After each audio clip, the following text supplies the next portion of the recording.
প্রিয় দর্শক, সবাইকে জানাচ্ছি শুভেচ্ছা এবং অভিনন্দন।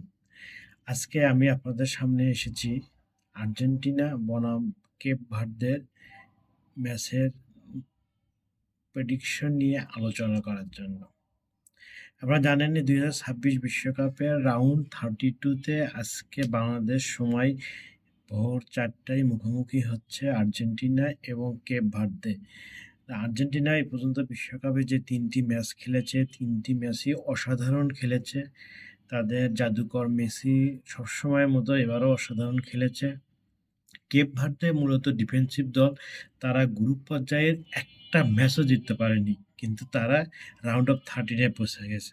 তারা সাধারণত লো ব্লকে খেলে এবং এই লো ব্লকে ৫ জন ডিফেন্ডার সাধারণত ৫-৪-১ ফর্মেশনে খেলে। তো তাদের মোটামুটি শিওর যে ১১ জন প্লেয়ারই তারা ডি বক্সের মধ্যে থাকবে এবং কাউন্টার অ্যাটাকে খেলবে। তো আর্জেন্টিনার আজকে সবচেয়ে বড় চ্যালেঞ্জ হচ্ছে এই লো ব্লক ডিফেন্স ভাঙা। লো ব্লক ডিফেন্স যদি ভাঙতে হয় তাদেরকে অবশ্যই এক্সট্রা অর্ডিনারি কিছু করতে হবে এবং সেই এক্সট্রা অর্ডিনারি জিনিসটা একমাত্র করতে পারেন আমাদের লিওনেল মেসি। তো লিওনেল মেসি জাদুকর পারফরমেন্স ছাড়া আমার মনে হয় কেপ ভার্দের ডিফেন্স ভাঙা খুবই কঠিন হবে। আর কেপ ভার্দে সবসময় চাইবে যে এই ম্যাচটাকে কোনোভাবে ৯০ মিনিট এবং ১২০ মিনিট পর্যন্ত যদি ০-০ গোলে ড্র করে দেওয়া যায়, তাহলে কোনোমতে টাইব্রেকারে পৌঁছাতে পারলেই তারা ম্যাচটাকে পেনাল্টি শুটআউটে নিয়ে যাবে এবং তাদের লক্ষ্য থাকবে সেটাই। তো আর্জেন্টিনার জন্য সবচেয়ে বড় চ্যালেঞ্জ হচ্ছে তাদের লো ব্লক ডিফেন্স ভাঙ্গা। এজন্য শুধু মেসির উপর নির্ভরশীল থাকলে হবে না।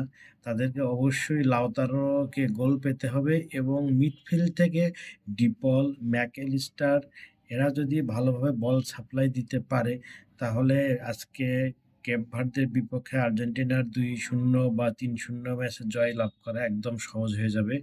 এটা একদম কঠিন কিছুই না। কিন্তু ম্যাচটি আসলে যতটা সহজ ভাবা হচ্ছে ততটা সহজ হবে না। কারণ আফ্রিকান দলগুলোর এমনিতেই স্ট্যামিনা অনেক শক্ত থাকে। তারা পুরা ৯০ মিনিটই সমান তালে খেলতে পারবে এবং মিয়ামির যে স্টেডিয়ামে আজকে খেলা হবে এই স্টেডিয়ামে ছাদ নেই। তো আবহাওয়া অনেক গরম থাকবে এবং এই গরম আবহাওয়ায় আফ্রিকান কান্ট্রি হিসেবে কেপ ভার্দে অবশ্যই অনেক বেনিফিট পাবে।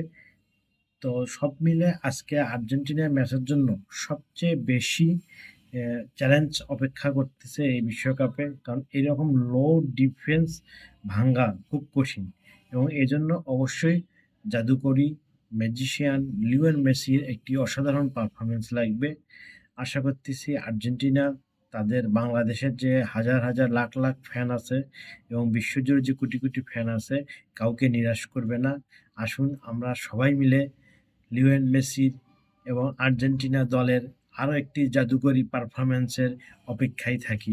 ইনশাআল্লাহ দেখা হবে বিজয়ে। শুভকামনা রইল লিওনেল মেসি এবং আর্জেন্টিনা দলের জন্য। খোদা হাফেজ।